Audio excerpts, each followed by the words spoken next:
Germs. They are the singular cause of all infectious diseases. It's a basic understanding we all have. It's an indisputable fact. It's something that can't be questioned. It's woven into our collective human consciousness. Most people believe that once upon a time, way back in history, various germs caused many deadly diseases. Then very brilliant scientists invented medications and vaccines, and now, thanks to them, we don't have to worry about these nasty sicknesses. That's what I believed at one time, and several doctors and nurses I know thought that was true as well. Well, that was until they went and looked at historical and scientific information. So what caused the decline in deaths from diseases such as measles and whooping cough? So what really happened? The following might be shocking and even impossible to believe, but all the following evidence is based on verifiable public health records and historical documents. It's a reality that might collide with your rock-solid beliefs, but it's information anyone can look up and verify.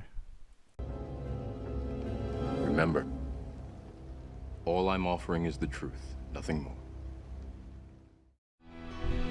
In the 1800s, measles was a major cause of death. Many people believe it was a vaccine that caused the deaths from measles to be conquered. But when did measles deaths actually start to decline? When were the measles vaccines introduced? What do history and data tell us? This chart shows the death rate for measles in the United States from 1900 to 1987. The first measles vaccine, which was a killed measles virus, was introduced in 1963. By that point, the death rate had declined from the peak by a massive 98.7%. This is a magnified view of the same chart. In 1967, a live measles virus vaccine was introduced to replace the 1963 vaccine. An added trend line shows that the vaccine had little impact on the already greatly reduced death rate. This chart shows the death rate for measles in England. The English started recording mortality statistics much earlier in 1838. Measles deaths plummeted beginning in the late 1800s, reaching nearly zero by the 1950s. In 1968, England began to vaccinate for measles 5 years later than in the United States. By that point, the death rate had declined from the peak by an even more massive 99.8%. This is a magnified view of the same chart. Again, an added trend line shows that the vaccine had little impact on the already greatly reduced death rate. The massive decline in deaths from measles was sometimes noted in scientific journals, and as pointed out, it was the improved nutrition of children that made all the difference. Scurvy is a deficiency of vitamin C. Back before the nutrition of people vastly improved, scurvy was a common condition that could result in death. This chart shows as the death rate from vitamin C deficiency declined, so too did deaths from measles. So the true reason for the massive decline in measles deaths was the improved health of the people, not any medical intervention as often is assumed. Is this information new? No. This data has been available for decades. A chart identical to the chart I would create many years later was available in the 1960s from the United States Vital Statistics. The information showing this massive decline in deaths before any vaccine was simply ignored. Seriously? Again, by the 1950s, measles was not considered a serious problem for most. In this 1959 article from the British Medical Journal, Dr. John Fry notes that over 10 years, there were few complications and all children made complete recoveries. What's interesting is the comment that mothers found that children after an episode of measles seemed to be, quote, so much better, end quote. During the same period in history, Dr. Klenner simply used vitamin C to help children quickly pass through measles without incident in a matter of days. But unfortunately, all this history and much more has been lost in favor of a single belief system, vaccination.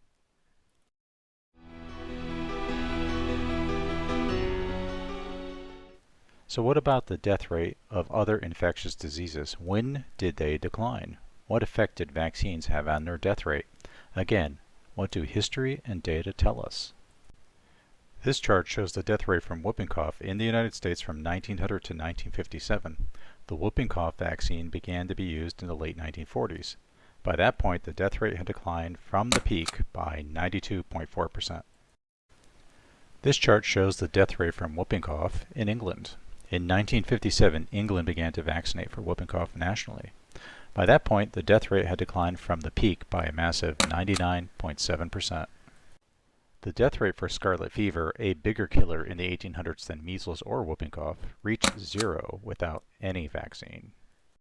The death rate for flu and pneumonia declined by about 90% from 1900 until the late 1970s when vaccination began. Since that time, vaccination levels for the 65-plus-year-olds have remained high, yet the death rate has not improved in about 40 years of vaccination. In fact, the death rate for all infectious diseases like measles began to plummet starting in the late 1800s before any vaccination programs or with no vaccination programs at all. Great Scott! Even by the 1930s and 1940s, people recognized that these infectious diseases were vanishing and becoming of little importance, when they had been big killers only decades earlier. So we were on the right track of improving health and well-being. But today we have forgotten this history. As a result, there is almost always a complete panic whenever there is some so-called infectious disease in the news. Instead of learning from history that these diseases were all conquered by improved health, we always fall back to the fear and using tools that didn't have the major impact that we have been told they had.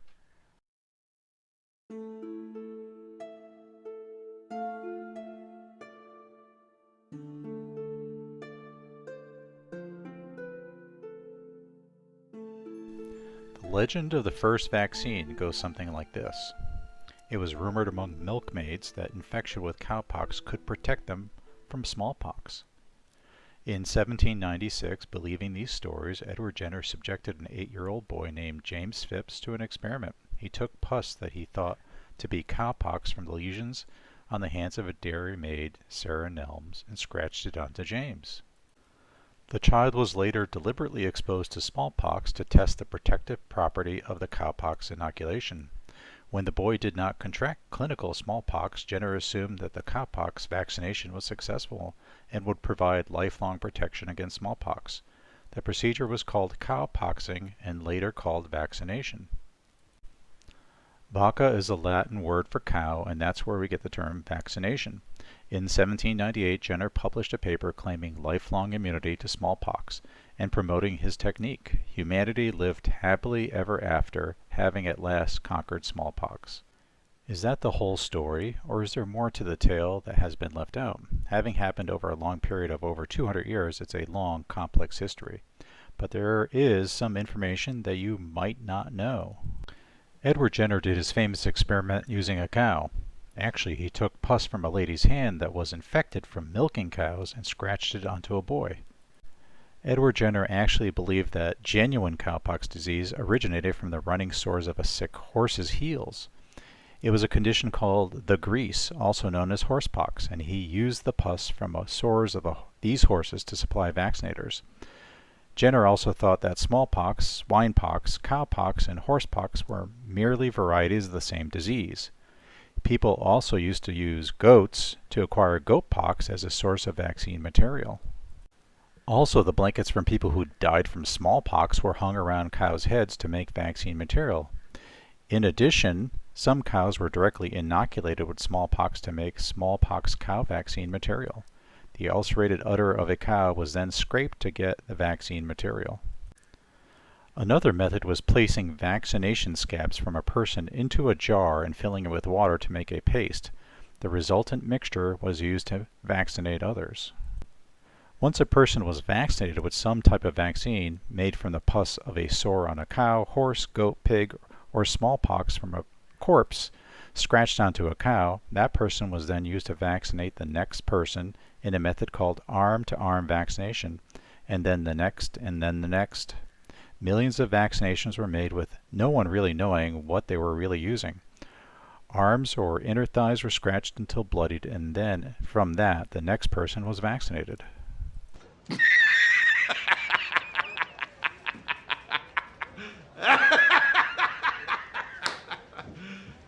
You serious?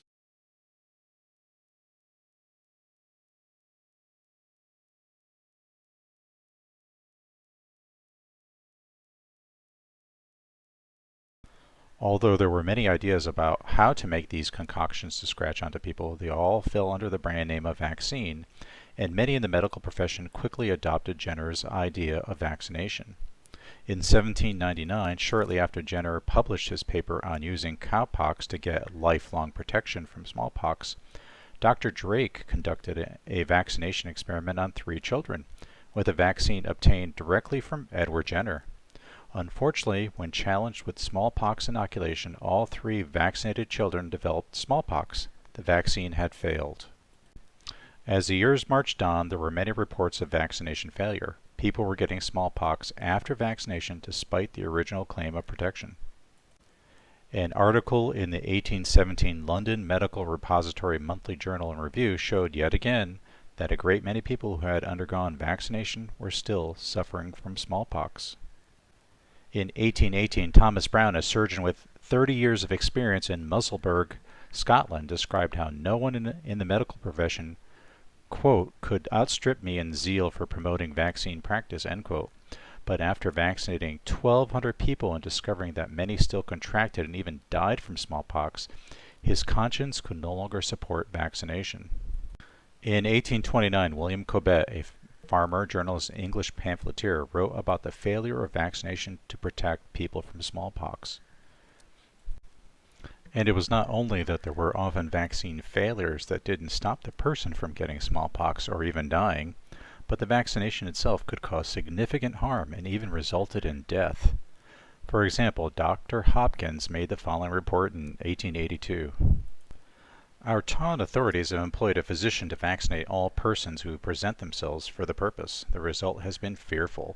Nearly everyone vaccinated has suffered from erythema or erysipelas, an acute serious skin disease, the arm swollen from shoulder to wrist, and the point of puncture, where the person was vaccinated, presenting the appearance of sloughing ulcer, which means a separation of dead from living tissue, discharging freely sanus pus, meaning blood and pus. Many of the sufferers have been confined to bed with high fever from 5 to 10 days, requiring the constant application of poultices to the arm and free use of morphine for the relief of pain. Those who have tried it tell me they would much prefer to have smallpox. Injuries and deaths from vaccination continued into the 1900s. For example, this 1968 article from the Yale Journal of Biology and Medicine showed that since the last smallpox death in 1948, there were 200 to 300 deaths from smallpox vaccination. Jenner's claim for lifelong protection was quickly scrapped, with calls now for revaccination. There were calls for revaccination from every 10 years to as little as every year. In 1840, as doctors and citizens realized that vaccination was not what it was promised to be, vaccine refusals increased. In 1855, Massachusetts created a set of comprehensive vaccination laws. Yet, despite these strict laws where virtually everyone needed to be vaccinated, more people died, 85% more, in the 20 years after those strict laws than did 20 years before. By the end of 1868, more than 95% of the inhabitants of Chicago had been vaccinated. After the Great Fire of 1871 that leveled the city, vaccination was made a condition of receiving relief supplies. Despite the passing of strict vaccination laws, Chicago was hit with a devastating smallpox epidemic in 1872. The idea of vaccinating most of the population did not protect the people from the scourge of smallpox. This 1900 medical article showed the epic failure of vaccination in France, Germany, and England. Imagine that a reported 1 million vaccinated people died from smallpox in Germany over the span of 15 years.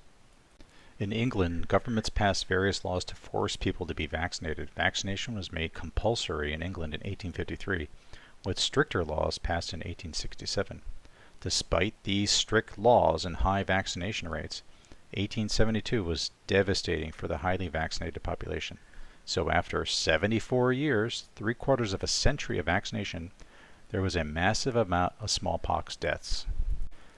Despite all these failures, most of the medical profession was steadfast in its support of vaccination. Through a series of legal acts over the years, the British government had made refusing smallpox vaccination a crime punishable by fines or imprisonment. The plan was to keep vaccinating and revaccinating, seemingly no matter what. Not a great plan. It was March 23rd, 1885, and after a long, harsh winter, the manufacturing town of Leicester, England, enjoyed one of the first beautiful spring days. Thousands from the vicinity and surrounding towns gathered to protest what they felt were unjust laws forced upon them by the British government.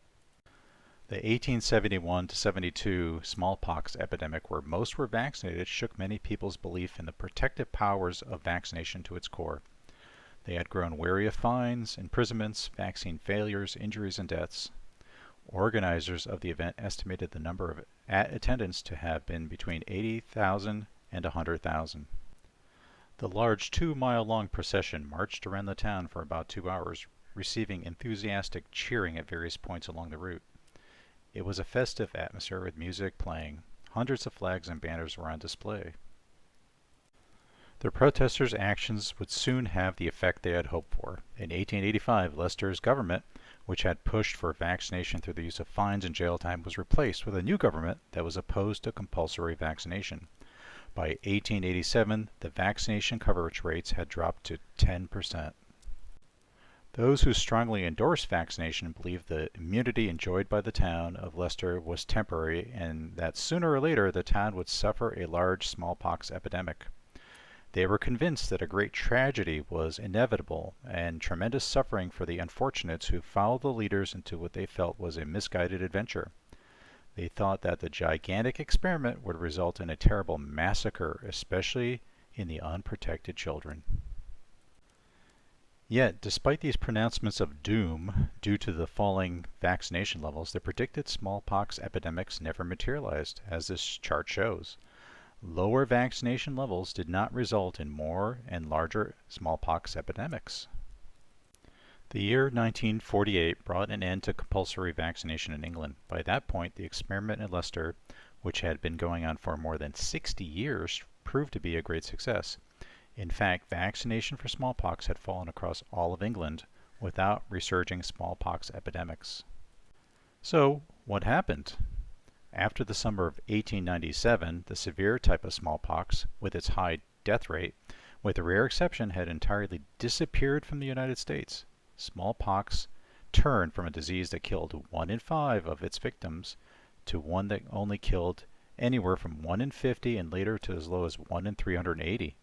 This disease could still kill, but having become so much more mild, it was mistaken for various other pox infections or skin eruptions. It was even confused with chickenpox. This table from 1940 public health reports shows that smallpox cases and deaths plummeted like all other infectious diseases of the time. Smallpox that once killed 1 in 5, which is a case fatality rate of 20, dropped starting in the 1800s until it was a small fraction of the original rate. The number of smallpox cases from the peak in 1902 to 1939 declined by 86.5%, and deaths by 98.5%. As the classic and deadly variety of smallpox declined, so did the rate of vaccination. This in turn sounded alarms in the medical community. The fear was that the milder type of smallpox could at some point revert back to the original, more deadly form. However, no smallpox epidemic ever materialized despite declining vaccination rates. It was not only smallpox that had become less of a threat. Beginning in the late 1800s into the 1900s, the mortality rate for all infectious diseases dropped. By the time the following report was written in 1946, smallpox had all but vanished from England and the Western world. What has been the cause of the rise and fall of smallpox? Its decline in the later decades of the 19th century was at one time almost universally attributed to vaccination. But it is doubtful how true this is. Vaccination was never carried out with any degree of completeness, even among infants, and was maintained at a high level for a few decades only. There was therefore always a large proportion of the population unaffected by the vaccination laws. Revaccination affected only a fraction. At the present, the population is largely entirely unvaccinated. Members of the Public Health Service now flatter themselves that the cessation of such outbreaks as do occur is due to their efforts. But is this so? Ultimately, Leicester and most of the Western world's plans that vastly improved overall health led to the decline of smallpox and all these diseases. It was the world's greatest health revolution. That was a pretty good plan.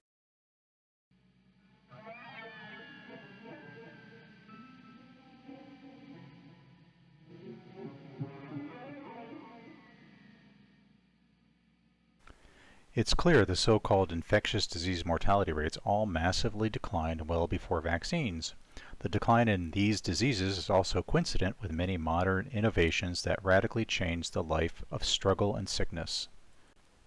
Vastly improved nutrition, labor and child labor laws, electricity, ice boxes and later refrigeration, sewer systems, the flush toilet, clean water, abolishing tenements, regulating food handling, and many more positive changes radically transformed how we live.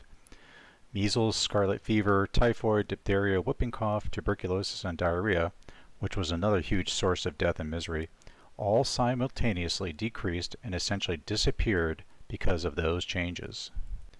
Yet here we are over 200 years after Edward Jenner performed his famous experiment, and we are still caught in the notion that germs equal disease. Do you still think that makes sense? Or does the often ignored terrain theory, or a healthy or sick body that really causes a disease, make more sense? Dr. Charles O'Kell, a high-ranking expert in infectious diseases, noted in an article in 1939 in the medical journal The Lancet that large-scale immunization wouldn't be possible without propaganda. Accidents and mistakes are suppressed and manipulated to cover them up because if they told the truth, it would be doubtful the public would submit to vaccination. As we have seen through history, vaccine failures, injuries, and deaths have all been swept under the rug. The people who suffered and died because of a vaccine are erased from history and replaced with a fantasy of a country doctor making an incredible discovery and saving humanity. Bullying, pressure, fines, imprisonment were also needed to ensure vaccine compliance. I don't like bullies. I don't care where they're from. Today, because most are still caught in this germ paradigm trap, as noted by Dr. O'Kell in 1938, vaccination is being undertaken with almost a religious fervor. As has happened through history, to push a vaccine, today many are still using name-calling, intimidation, ridicule, blocking education, and threatening people's jobs to push forward their agenda. Orders and laws are put in place to make sure everyone complies with their belief system. Ironically, adults often teach their children not to bully others, but then they do the exact opposite. Like it has always been done, all things that improved human health that have appeared in the scientific literature that would help, losing weight, exercise, increased vitamin D levels, reducing stress, and more, as well as vaccine problems, are all swept under the rug. Enacting all these positive health actions would have also reduced heart disease, stroke, and cancer, yet the establishment is trapped into a single way of thinking. There was a time when people thought the earth was the center of the universe. Those that thought differently were considered heretics. Today we are still stuck with a germ center of our health universe model.